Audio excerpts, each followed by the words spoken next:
सभी साथियों को नमस्कार। साथियों, राजस्थान बोर्ड परीक्षा 2020 के संदर्भ में सामाजिक ज्ञान विषय का अभी पेपर बाकी है और कक्षा 10 की हम बात कर रहे हैं और उसके जो हम उस पर एक कुछ टॉपिक लेके आ रहे हैं। पीपीटी वीडियो है, आपके लिए काफ़ी यूज़फुल रहेगा। अध्याय नंबर 6 जो कि पॉलिटिकल साइंस पर आधारित है, केंद्र सरकार पर आधारित ये जो चैप्टर हैं उसमें हम पढ़ेंगे व्यवस्थापिका, कार्यपालिका और न्यायपालिका। तो ये एक पीपीटी वीडियो है, काफ़ी बेहतरीन वीडियो होगा आपके लिए। आप इसको देखिए, आपको निश्चित रूप से आनंद आएगा और आपके ज्ञान में वृद्धि भी होगी। तो हम चलते हैं आगे अपने इस वीडियो में। व्यवस्थापिका के बारे में सबसे पहले पढ़ेंगे। तो हम देखते हैं कि सबसे पहले देखते हैं सरकार का अर्थ क्या होता है। तो सरकार का अर्थ क्या होता है कि राज्य की जो सामूहिक इच्छा होती है। राज्य क्या होती है कि अमूर्त विचारधारा होती है। राज्य क्या होती है? एक अमूर्त विचारधारा होती है, एक कल्पना होती है। उसको अगर कोई साकार रूप में व्यक्त कर सकता है। हाँ, तो राज्य की जो सामूहिक इच्छा को निर्धारित करने, उसको अभिव्यक्त करने और उसको क्रियान्वित करने वाली जो संस्था होती हैं उसको हम क्या कहेंगे?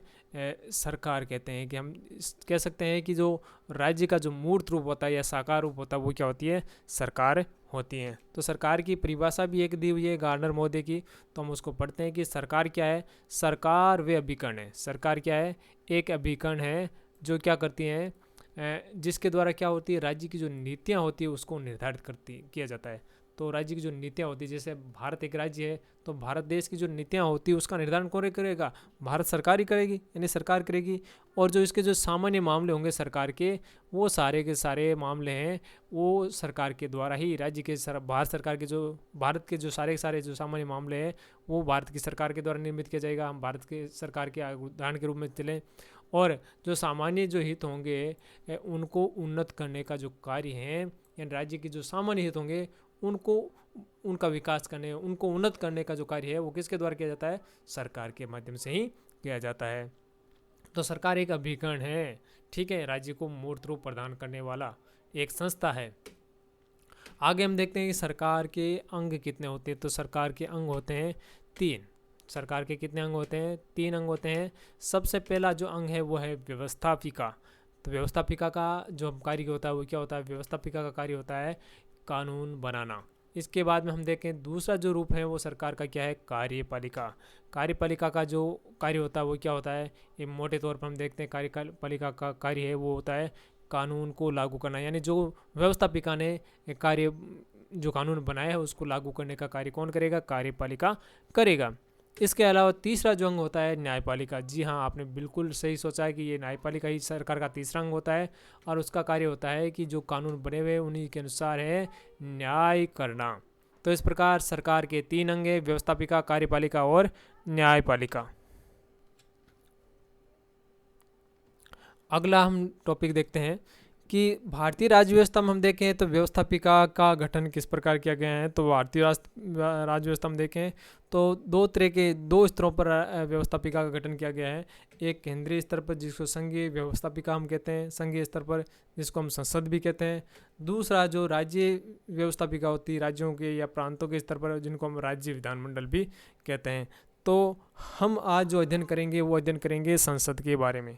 तो हम किसका अध्ययन करेंगे? संसद का, क्योंकि संघीय स्तर पर या केंद्रीय स्तर पर जो व्यवस्थापिका होती है उसको हम क्या कहते हैं? संसद कहते हैं। और व्यवस्थापिका जिसको अंग्रेजी में लेजिस्लेशन भी कहते हैं। और ये जो लेजिस्लेशन है यानी व्यवस्थापिका है उसको अलग अलग देशों में अलग अलग नामों से जाना जाता है। जैसे भारत में संसद के नाम से जाना जाता है, ब्रिटेन में पार्लियामेंट के नाम से जाना जाता है, जापान में डाइट के नाम से जाना जाता है। तो अलग अलग जगह व्यवस्थापिका को अलग अलग नामों से जाना जाता है। तो हम संसद के नाम से उसको पुकारते हैं। तो हम देखते हैं कि संसद है वो है क्या। तो भारतीय संविधान के अनुच्छेद 79, हमारे संविधान का कौन सा अनुच्छेद है? अनुच्छेद 79 है। उसमें संसद का गठन का प्रावधान किया गया है और कहा गया है कि संसद है वो किससे मिलकर बनेगी? संसद मिलकर बनेगी लोकसभा, राज्यसभा और राष्ट्रपति से। यानी संसद के 3 अंग हैं, लोकसभा, राज्यसभा और राष्ट्रपति। हम इसे पीपीटी के माध्यम से, इसे चित्र के माध्यम से समझ सकते हैं। संसद इक्वल टू क्या है? संसद मिलकर बनी हुई है लोकसभा से, प्लस राज्यसभा से और प्लस राष्ट्रपति से।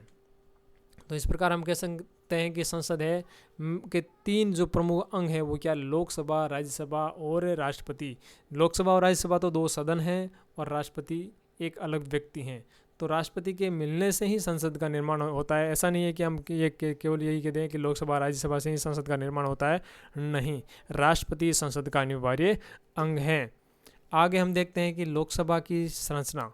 तो अब संसद का अध्ययन करेंगे तो हम लोकसभा के बारे में पढ़ेंगे, राज्यसभा के बारे में पढ़ेंगे और फिर हम राष्ट्रपति के बारे में भी पढ़ेंगे। तो सबसे पहले हम देखते हैं लोकसभा की संरचना और संगठन देखते हैं कि कैसे होती है लोकसभा की संरचना। हम देखते हैं लोकसभा के उपनाम क्या है। तो लोकसभा को अलग अलग नामों से भी जाना जाता है। इसको प्रथम सदन भी कहा जाता है, इसको निम्न सदन भी कहा जाता है, इसको लोकप्रिय सदन भी कहा जाता है। लोकप्रिय सदन क्यों कहा जाता है भाई?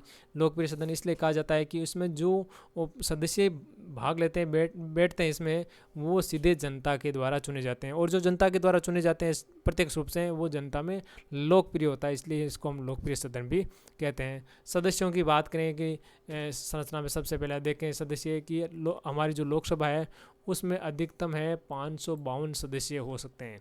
लोकसभा में अधिकतम 552 कितने सदस्य हो सकते हैं? 552। और जिनमें जो प्रतिनिधित्व है, राज्यों को जो प्रतिनिधित्व है वो 530 का है। संघ शासित प्रदेश जिनको केंद्र शासित प्रदेश भी कहते हैं उनको 20 का है। हालांकि ये थोड़े आंकड़े अभी चेंज हो गए क्योंकि जम्मू कश्मीर को भी केंद्र शासित प्रदेश से घोषित कर दिया गया। तो अब है, हम देखते हैं आंकड़े चेंज होंगे, परंतु अभी तक जो हमारा सिलेबस के अनुसार हम यही आंकड़े हमारे पास में हैं। राष्ट्रपति द्वारा मनोनीत देखें तो आंग्ल भारतीय सदस्य है राष्ट्रपति, वो 2 और लोकसभा में मनोनीत कर सकता है। हालांकि वर्तमान की परिप्रेक्ष्य की बात करें तो केंद्र सरकार ने है एक अधिनियम बनाकर है जो आंग्ल भारतीय सदस्य मनोनीत करने के प्रावधान को भी हटा दिया गया है। तो ये दोनों इसमें चेंज संभव है, परंतु अभी तक है आधिकारिक रूप से इनको चेंज का बारे में नहीं कहा गया है। तब तक हमें क्या करना है, अधिकतम सदस्य संख्या ये भी बदल सकती है, तो हमें इस अधिकतम सदस्य संख्या को यही याद रखना है। अधिकतम सदस्य संख्या कितनी है? 552 ही याद रखना है। हमारी जानकारी के लिए हम कह सकते हैं कि जम्मू कश्मीर भी का प्रतिनिधित्व है, अगर यहाँ पर इसमें राज्य से संघ शासित प्रदेश में आ गया है तो कोई फर्क नहीं पड़ने वाला है, वो राज्यों से कम हो जाएगा और संघ शासित प्रदेशों में क्या होगा, जुड़ जाएगा। तो केवल होना इतना ही है। परंतु यहाँ आंग्ल भारतीय सदस्य जो 2 है वो कम कर दिए गए हैं, उसका निश्चित रूप से यहाँ पर है ज़रूर फर्क पड़ेगा। परंतु किताब के अनुसार हम चलें तो किताब के अनुसार हमें जो माध्यमिक शिक्षा बोर्ड की जब कक्षा 12वीं की किताब के अनुसार चलना है, क्योंकि बोर्ड की परीक्षा है और वो किताब के आधार पर होगी, तो हमें 552 सदस्य ही बताना है। वर्तमान की स्थिति देखें तो वर्तमान में हम देखें तो चुने जाने वाले सदस्य है वो कितने सदस्य चुने जाते हैं? 545 सदस्य चुने जाते हैं, जिसमें से हम देखें 530 वो राज्यों से चुने जाते हैं और संघ शासित प्रदेशों से केवल 13 ही चुने जाते हैं। 20 में से 7 उनकी सीटें अभी भी रिजर्व है संघ शासित प्रदेशों में, क्योंकि उनकी जनसंख्या अभी इतनी नहीं है। ये सारा जो प्रतिनिधित्व है दिया गया है राज्यों को, संघ शासित प्रदेशों को, उनकी जनसंख्या के अनुपात में दिया गया है, और वो जनसंख्या भी 1971 की जनसंख्या को आधार वर्ष मानकर दिया गया है। और राष्ट्रपति द्वारा मनोनीत सदस्य वर्तमान में 2 हैं। इसके अलावा हम देखें कि प्रारंभ में जो लोकसभा के सदस्य थे वो कितने थे? जब संविधान लागू होता उसमें ये प्रारंभ में सदस्य थे 500 सदस्य थे, जो आगे आगे बढ़कर वर्तमान में 552 हो गए। अब 2 कम भी हो गए हैं, परंतु हमें बोर्ड की किताब के अनुसार 552 ही बताने हैं। निर्वाचन देखें, लोकसभा के सदस्यों का निर्वाचन हम देखें किस प्रकार होता है। तो लोकसभा के जो सदस्यों का निर्वाचन होता है वो प्रत्यक्ष रूप से होता है। प्रत्यक्ष रूप क्या होता है कि जब जनता है किसी प्रतिनिधि को खुद वोट डालकर चुनती है, तो ऐसी मतदान प्रणाली को हम क्या कहेंगे? प्रत्यक्ष निर्वाचन प्रणाली कहते हैं। और इस मतदान का आधार क्या होता है? उस मतदान का आधार है वयस्क मताधिकार, यानी, और वयस्क मताधिकार का मतलब क्या होता है? वयस्क मताधिकार का मतलब है 18 वर्ष की आयु प्राप्त व्यक्ति को वोट डालने का अधिकार होता है, मत डालने का अधिकार होता है, तो उसको हम वयस्क मताधिकार कहते हैं। कि हमारे देश में जो भी व्यक्ति 18 वर्ष की आयु प्राप्त कर जाता है उसको वोट डालने का अधिकार प्राप्त हो जाता है। साथ में वोट डालने का अधिकार केवल इस आधार पर नहीं प्राप्त होता है कि वो 18 साल का हो गया, उसे मतदाता सूची में अपना नाम भी जुड़वाना पड़ता है। यहाँ देखें कि हमारा जितने भी लोकसभा क्षेत्र है वो एकल सदस्य रखे गए हैं। सारे जो हमारे जो लोकसभा क्षेत्र है वो क्या, एकल सदस्य रखे गए हैं। एकल सदस्य मतलब जहाँ भी लोकसभा सदस्यों के चुनाव होंगे वहाँ से एक सदस्य ही चुना जाएगा, यानी एक लोकसभा क्षेत्र से एक सदस्य ही चुना जाएगा। जबकि राज्यसभा के जो चुनाव होते हैं वो बहुसदस्यीय होते हैं, वहाँ पर चुनाव तो एक बार होता है, एक जगह ही होता है, परंतु सदस्य एक से अधिक भी चुने जाते हैं।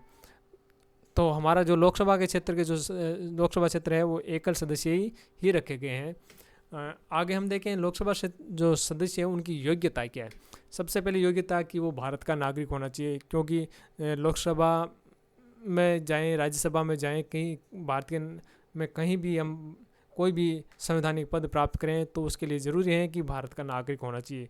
संवैधानिक पदों पर जाने के लिए भारत का नागरिक होना आवश्यक है। दूसरे है कि लोकसभा का सदस्य चुने जाने के लिए या लोकसभा के सदस्यों का चुनाव लड़ने के लिए है न्यूनतम आयु है 25 वर्ष की होनी चाहिए।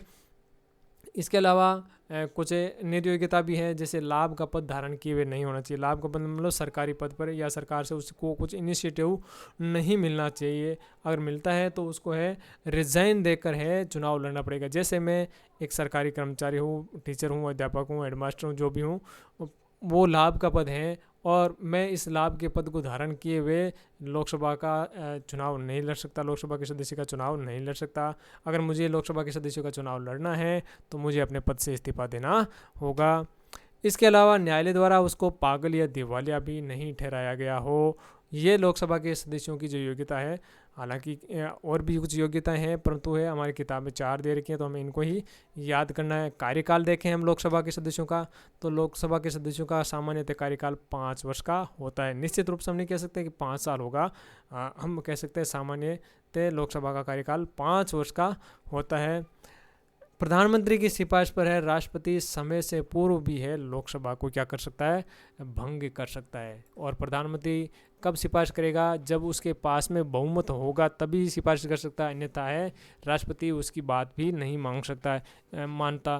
क्योंकि अगर राष्ट्रपति को इस बात का ज्ञान हो जाए कि प्रधानमंत्री है अपनी सरकार को बचाने के लिए ही है लोकसभा को भंग कर रहा है, तो वो है प्रधानमंत्री को सिफारिश को स्वीकार कर सकता है। ऐसा है जो लोकसभा को समय पूर्व भंग करने का जो है अब तक 9 बार ये मामले आ चुके हैं। अंतिम बार हम देखें तो अंतिम बार है अटल बिहारी वाजपेयी ने 2004 में है लोकसभा को है भंग किया था समय पूर्व। आगे देखें लोकसभा के अधिवेशन, जिसको हम लोकसभा की बैठकें भी कह सकते हैं या सत्र भी कह सकते हैं, अधिवेशन भी कह सकते हैं। तो ये जो अधिवेशन है इनको बुलाने का अधिकार होता किसका है? ये जो अधिवेशन होता है उनको बुलाने का अधिकार होता है राष्ट्रपति को। किसको होता है? राष्ट्रपति को अधिकार होता है। यानी लोकसभा का सत्र कह दो या लोकसभा का अधिवेशन कह दो या लोकसभा की बैठकें कह दो, उनको बुलाने का या सत्र चालू करने का, बैठकें चालू करने का उनको एक पूरा सत्र है। हालांकि बैठकों के अंदर भी बैठकें चलती हैं, वो तो जारी रहती है, उसका वो अधिकार तो किसका हो जाएगा? वो हो जाएगा पीठासीन अधिकारी का। परंतु जो अधिवेशन स्टार्ट होता है, बैठकें शुरू होती है, जो 3 अधिवेशन होते हैं, सत्र होते हैं, तो उनको स्टार्ट करने का जो अधिकार है वो किसको होता है? राष्ट्रपति को होता है। इसी प्रकार उनके सत्रावसान को यानी उस बैठकों की आधिकारिक समाप्ति की घोषणा का अधिकार भी राष्ट्रपति को ही होता है। परंतु जो सत्र के बीच में ही कभी कभी क्या होता है, विवाद की स्थिति में या शोरगुल की स्थिति में है, जो पीठासीन अधिकारी है लोकसभा को है 1 घंटे के लिए, 2 घंटे के लिए, 2 दिन के लिए, 4 दिन के लिए वो स्थगित करता है, तो ऐसा अधिकार, स्थगन का अधिकार है वो पीठासीन अधिकारी को होता है। परंतु सत्रावसान और सत्र बुलाने का अधिकार है वो राष्ट्रपति को होता है। अब देखते हैं कि जो दोनों बैठकें या सत्र या अधिवेशन है वो कब बुलाए जाते हैं। तो दोनों जो बैठकें हैं सत्र बुलाए जाने के लिए क्या होता है, ये आवश्यक शर्त है कि दोनों एक बैठक के समाप्त होने के 6 महीने के अंदर अंदर है दूसरी बैठकें बुला ली जानी चाहिए। हम देखते हैं भारत में है वो 3 सत्र बुलाए जाते हैं। तो इस प्रकार देखते हैं कि ये 6 माह के अंदर ही है। जैसे पहला बजट सत्र है वो 3 तरह के सत्र है, बजट सत्र, मानसून सत्र और शीतकालीन सत्र। अगर हम बात करें तो तीनों का अगर बात करें कि ये बजट सत्र मई में ख़त्म होता है तो मानसून सत्र जुलाई में शुरू हो जाता है, तो 6 माह से अधिक का समय बिल्कुल ही नहीं हो पाता है। ये मानसून सत्र सितंबर में समाप्त होता है तो दिसंबर में शीतकालीन सत्र है स्टार्ट हो जाता है। तो 6 माह से अधिक का अंतर नहीं होता है। अगर मान लो ये लेट लतीफ़ भी हो तो भी इस स्थिति में ये ध्यान रखा जाता है कि दोनों बैठकों के मध्य 6 माह से अधिक अंतर नहीं होना चाहिए। आगे हम देखते हैं कि लोकसभा के पदाधिकारी होते हैं तो कौन होते हैं। लोकसभा के पदाधिकारी हम देखें तो अनुच्छेद 93 में इसका वर्णन किया गया है। कौन से अनुच्छेद में? 93 अनुच्छेद में इसका वर्णन किया गया है कि लोकसभा का क्या होगा, एक अध्यक्ष होगा जिसको लोकसभा अध्यक्ष कहते हैं, लोकसभा अध्यक्ष कहते हैं, और एक उपाध्यक्ष होता है जिसको लोकसभा उपाध्यक्ष भी कहते हैं। और इनका जो चुनाव है कौन करेगा? इनका चुनाव करेगा लोकसभा के सदस्यों द्वारा। इनका चुनाव किया जाएगा किनके द्वारा? लोकसभा के निर्वाचित सदस्यों के द्वारा इनका चुनाव किया जाता है। अब देखते हैं दोनों के जो वेतन भत्ते हैं उनको निर्धारित कौन करती है, उनको निर्धारित करती है संसद। दोनों के वेतन भत्तों को कौन निर्धारित करती है, संसद ही वेतन भत्ते निर्धारित करती है। अब देखते हैं कि भाई ये दोनों सदस्यों का चुनाव है, इनके सदस्यों के द्वारा ही होता है, तो इनको हटाया कैसे जा सकता है, तो इनको हटाया जा सकता है लोकसभा के सदस्यों के द्वारा ही हटाया जा सकता है, और वो सामान्य बहुमत से। सामान्य बहुमत क्या होता है, आधा प्लस एक, जितने भी सदस्य हैं उपस्थित और मतदान करने वाले सदस्यों के आधे से एक अधिक, उसको हम क्या कहते हैं, सामान्य बहुमत का प्रस्ताव कहते हैं।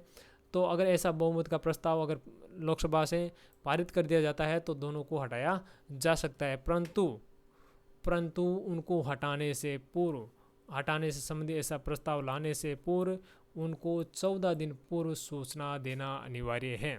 तो लोकसभा अध्यक्ष और उपाध्यक्ष दोनों को ही के विरुद्ध अगर हम ये बात कहें कि उनको आपको हटाया जाना है, तो उनको है आप नोटिस देंगे लिखित में 14 दिन पूर्व कि आपको हटाए जाने का प्रस्ताव है, हम ला रहे हैं, और 14 दिन बाद में उस पर कार्यवाही होगी, और उसमें वो दोनों उपस्थित भी रहेंगे अपना पक्ष रखने के लिए।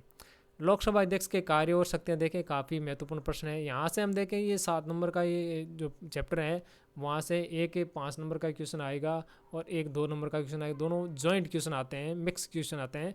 तो छोटे क्वेश्चन में किसी भी तरह का क्वेश्चन आ सकता है, परंतु बड़े क्वेश्चन में है ये लोकसभा अध्यक्ष के कार्य शक्तियाँ, या बात करें संसद की कार्य शक्तियाँ, या लोकसभा के अधिकार, या बात करें राज्यसभा के अधिकार और शक्तियाँ, ऐसे प्रश्न आ सकते हैं। राष्ट्रपति के अधिकार और शक्तियाँ, राष्ट्रपति की निर्वाचन पद्धति, तो ऐसे प्रश्न आपको याद करना है। तो इसमें जो 5 पॉइंट तो आपको जरूर याद करना है, कि 5 अंक आएगा तो 5 पॉइंट बिल्कुल आपको याद करना होगा। हम देखते हैं पहला कि लोकसभा के अध्यक्ष की जो कार्य जो शक्तियाँ क्या होती है, कि पहला कि वो लोकसभा का अध्यक्ष क्या करता है, लोकसभा की सभी तरह की जो बैठक होती है उनकी अध्यक्षता करता है। उसकी अध्यक्षता में लोकसभा की सारी बैठकें संपन्न होती है। लोकसभा में अगर शांति और व्यवस्था की बहाली करनी है या अनुशासन बनाए रखना है लोकसभा में, तो उसको कौन देखेगा, उसको भी यह लोकसभा अध्यक्ष ही देखेगा। तो ये जिम्मेदारी किसकी है, लोकसभा में शांति और व्यवस्था बनी रहे, अनुशासन बना रहे, ये जिम्मेदारी है लोकसभा अध्यक्ष की। इसके अलावा लोकसभा के जो विभिन्न कार्यक्रम है या कार्रवाई हैं उनको कौन निश्चित करता है, उनको निश्चित करता है लोकसभा अध्यक्ष।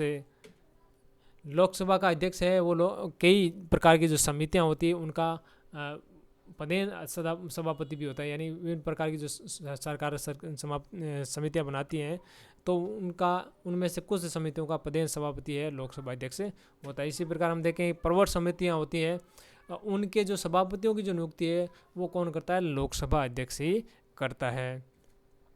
इसके अलावा एक जो महत्वपूर्ण कार्य है कि ये लोकसभा अध्यक्ष इस बात का निर्णय करता है कि सरकार द्वारा प्रस्तुत किया गया कोई विधेयक धन विधेयक है या नहीं।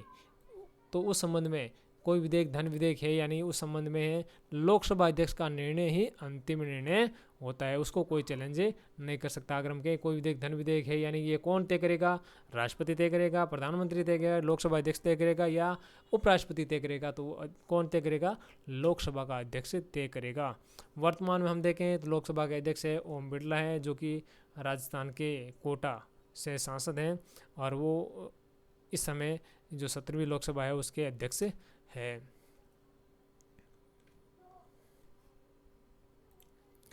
आगे जो हमारा बिंदु रहेगा वो रहेगा राज्यसभा की रचना या संगठन। तो सबसे पहले देखते हैं राज्यसभा के कुछ उपनाम भी हैं।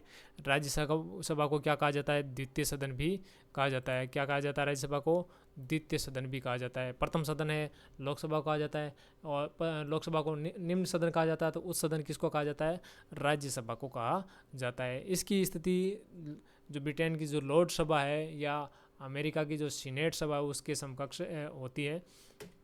हालांकि सीनेट को ज़्यादा पावर है, यहाँ राज्यसभा को उतने ज़्यादा पावर नहीं है। हम सदस्यों की बात करें राज्यसभा के सदस्यों की, तो अधिकतम सदस्य संख्या है 250। राज्यसभा की अधिकतम सदस्य संख्या कितनी होती है, 250 होती है। उनमें से 229 है वो राज्यों से या प्रांतों से चुने जाते हैं, 9 है वो केंद्र शासित प्रदेशों को प्रतिनिधित्व दिया गया है, और 12 अंग्ल भारतीय सदस्य है राष्ट्रपति द्वारा है मनोनीत किए जाते हैं। तो राज्यसभा में जो 12 सदस्य मनोनीत किए जाते हैं वो कौन करता है, राष्ट्रपति करता है। वो किससे संबंधित होगा वो हम देखेंगे। राष्ट्रपति का जो हम टॉपिक करेंगे उसमें हम देखेंगे कि वो किन से संबंधित हैं, किस क्षेत्र से संबंधित सदस्य होते हैं जिनको राष्ट्रपति मनोनीत करता है। ये तो अधिकतम सदस्य संख्या है। वर्तमान की स्थिति देखें तो वर्तमान देखें तो कुल 250 में से 245 सदस्य ही राज्यसभा के चुने जाते हैं। राज्यों के पूरे 229 सदस्य चुने जा रहे हैं, परंतु जो केंद्र शासित प्रदेश हैं उनके 9 में से 5 सदस्य ही चुने जाते हैं। अभी उनको पूर्ण जो प्रतिनिधित्व नहीं मिला है, और राष्ट्रपति द्वारा जो मनोनीत सदस्य वर्तमान में है तो वो 12 के 12 मनोनीत हैं। तो इस प्रकार वर्तमान की जो स्थिति है राज्यसभा की 245 सदस्य वर्तमान में है, परंतु अधिकतम सदस्य संख्या राज्यसभा में कितने हैं? 250। लोकसभा में अधिकतम सदस्य कितने हैं? आप सही सोच रहे हैं, 552 सदस्य। हम देखते हैं राज्यसभा के जो सदस्य हैं उनका निर्वाचन कैसे किया जाता है, उनकी निर्वाचन पद्धति कौन सी है। तो हम देखें जो राज्यसभा के जो सदस्यों की निर्वाचन पद्धति है वो राष्ट्रपति के निर्वाचन पद्धति के समान ही है, और उनकी जो निर्वाचन पद्धति है वो है एकल निर्वाचन जो है वो आनुपातिक प्रतिनिधित्व की एकल संक्रमणीय पद्धति से, आनुपातिक प्रतिनिधित्व की एकल संक्रमणीय मत पद्धति से इनका निर्वाचन किया जाता है। जैसे राष्ट्रपति की जो निर्वाचन पद्धति है वैसी वैसी हैं। निर्वाचक मंडल देखते हैं, इनका निर्वाचन करने वाले जो सदस्य होते हैं वो कौन होते हैं? वोट कौन डालते हैं? निर्वाचक मंडल का मतलब वोट कौन डालते हैं। हम विधानसभा के सदस्यों या लोकसभा के सदस्यों का निर्वाचक मंडल कौन होते हैं? आम लोग जो जनता वोटर हैं वही तो होते हैं निर्वाचक मंडल। तो राज्यसभा के सदस्यों को निर्वाचन करते हैं तो वोट कौन डालता है? तो वोट डालता है राज्यों और संघ शासित प्रदेशों की जो विधानसभाओं के निर्वाचित सदस्य हैं वो वोट डालते हैं। यहाँ में निर्वाचित सदस्य है लाल लाइन से लिखा है, वो अंडरलाइन जरूरी है, क्योंकि जो मनोनीत सदस्य है वो इनके निर्वाचन में भाग नहीं लेते हैं। राज्यों और संघ शासित प्रदेशों की विधानसभाओं के मनोनीत सदस्य राज्यसभा के सदस्यों के निर्वाचन में भाग नहीं लेते हैं। अब देखते हैं सदस्यों की योग्यता क्या है। तो सदस्यों की योग्यता देखें तो और लगभग लोकसभा के सदस्यों के समान ही है, केवल आयु से संबंधित ही अंतर है। भारत का नागरिक होना चाहिए, न्यूनतम आयु 30 वर्ष हो, लाभ का पद धारण किए नहीं हो, न्यायालय द्वारा पागल हो दिवालिया ठहराया गया नहीं हो। तो योग्यता है लोकसभा के सदस्यों के अनुसार ही है, केवल अंतर इतना ही है कि आयु का अंतर है। हमने पढ़ा था कि जो लोकसभा के सदस्यों के लिए न्यूनतम आयु कितनी थी? 25 वर्ष निर्धारित थी, और राज्यसभा के सदस्यों के लिए न्यूनतम आयु कितनी निर्धारित है? 30 वर्ष निर्धारित है। अगला हम इसी में टॉपिक देखेंगे कि राज्यसभा के सदस्यों का कार्यकाल कितना होता है। राज्यसभा के सदस्यों का जो कार्यकाल होता है वो 6 वर्ष का होता है, निश्चित होता है। जबकि हमें लोकसभा के सदस्यों के कार्यकाल की बात करें तो हम कहते हैं सामान्यतः 5 साल होता है। हम ये नहीं कह सकते कि 5 साल होता है, निश्चित रूप से 5 साल होता है। तो 5 साल से पहले भी लोकसभा के सदस्यों का कार्यकाल समाप्त हो सकता है, उनको आगे भी बढ़ाया जा सकता है कुछ विशेष परिस्थितियों में, परंतु राज्यसभा के सदस्यों का कार्यकाल 6 वर्ष का होता है। और 1/3 सदस्य यानी 100 में से जो 33% सदस्य हैं वो 2 वर्ष में सेवानिवृत्त हो जाते हैं, हर 2 वर्ष में सेवानिवृत्त हो जाते हैं, और फिर उनकी जगह नए चुन लिए जाते हैं। इस प्रकार राज्यसभा क्या एक स्थायी सदन है जो वो कभी भी भंग नहीं होता है। और हम ये भी कह सकते हैं कि राज्यसभा का कार्यकाल क्या होता है? अनिश्चित होता है। ये नहीं, वो लंबे समय तक चलती रहती हैं, वो कभी उसका कार्यकाल समाप्त नहीं होता है। सदस्यों का कार्यकाल समाप्त हो सकता है, परंतु राज्यसभा का कार्यकाल समाप्त नहीं होता। राज्यसभा एक स्थायी सदन है, वो कभी भी भंग नहीं होती है। लोकसभा है एक अस्थायी सदन है, वो है प्रति 5 वर्ष पर या प्रधानमंत्री की सिफारिश पर है, राष्ट्रपति समय पूर्व भी उसको भंग कर सकता है। अब देखें राज्यसभा के जो पदाधिकारी हैं वो कौन है। तो राज्यसभा के जो पदाधिकारी हैं वो कौन है? संविधान के अनुच्छेद 64 में लिखा गया है कि जो भारत का उपराष्ट्रपति होगा वो क्या होगा? राज्यसभा का पदेन सभापति होगा। इसी प्रकार 89 में भी यही बात लिखी गई है कि भारत का उपराष्ट्रपति राज्यसभा का पदेन सभापति होता है। जैसे लोकसभा का अध्यक्ष चुनते हैं ना, वैसे इसमें यहाँ नहीं है। यहाँ जो भारत का राष्ट्रपति है, उपराष्ट्रपति है, वही राज्यसभा का अध्यक्ष यानी सभापति होता है। राज्यसभा के अध्यक्ष को सभापति कहते हैं। इसका एक उपाध्यक्ष जिसको हम उपसभापति कहते हैं वो भी होता है। तो यहाँ से हम देखें जो राज्यसभा का सभापति होता है वो क्या होता है? राज्यसभा का सदस्य नहीं होता है। ये अनिवार्य, ये बिल्कुल सही बात है कि वो राज्यसभा का सदस्य नहीं होता है, क्योंकि भारत का उपराष्ट्रपति है वो विभिन्न राज्यों की जो विधानसभाओं द्वारा थोड़ी चुना जाता है, वो राज्यसभा का सदस्य नहीं होता है, वो एक बाहरी व्यक्ति होता है। तो और उसका कार्यकाल कितना होता है? उसका कार्यकाल होता है 5 वर्ष। अगर राज्यसभा का सदस्य होता तो उसका कार्यकाल कितना होता? 6 वर्ष होता है, परंतु राष्ट्रपति उपराष्ट्रपति का कार्यकाल कितना होता है? 5 वर्ष। इसलिए राज्यसभा के सभापति होने के नाते ये पूछ ले कि उपराष्ट्रपति का कार्यकाल कितना होता है, तो हम ये कहेंगे 5 वर्ष होता है। राष्ट्रपति उपराष्ट्रपति का कार्यकाल 5 वर्ष होता है। या ऐसा पूछ ले प्रश्न, राज्यसभा के सभापति का कार्यकाल कितना होता है, तो भी हम बताएंगे 5 वर्ष। हमें राज्यसभा के नाम से भ्रमित नहीं होना चाहिए। सभापति का कार्यकाल है राज्यसभा के, वो 5 वर्ष होगा। और पूछ ले उपसभापति, तो राज्यसभा के उपसभापति भी होता है, जिसका निर्वाचन कौन करता है? राज्यसभा के जो सदस्य है वो अपने ही सदस्यों में से किसी एक को है वो क्या निर्वाचित करते हैं? वो एक उपसभापति निर्वाचित करते हैं। और उपसभापति का कार्यकाल कितना होता है? यहाँ उपसभापति का कार्यकाल होता है 6 वर्ष होता है। तो यहाँ पर हम अध्यक्ष लोकसभा में अध्यक्ष उपाध्यक्ष की बात करें तो दोनों एक दूसरे को अपना इस्तीफा देते हैं। और यहाँ राज्यसभा की बात करें तो उपराष्ट्रपति अपना जो इस्तीफा किसको देता है? राष्ट्रपति को देता है। और उपसभापति अपना है इस्तीफा वो उपराष्ट्रपति यानी सभापति को देता है। परंतु उपराष्ट्रपति यानी सभापति अपना इस्तीफा है वो उपसभापति को नहीं देता है। ये भी एक अंतर है। तो ये आपके लिए एडिशनल जानकारी थी, इसको याद नहीं करना है। तो इस प्रकार हम देखते हैं कि हमने पढ़ा है आज लोकसभा और राज्यसभा के बारे में, दोनों के पदाधिकारियों के बारे में। आशा करता हूँ आपको वीडियो अच्छा लगा होगा। धन्यवाद। जय हिंद, जय भारत।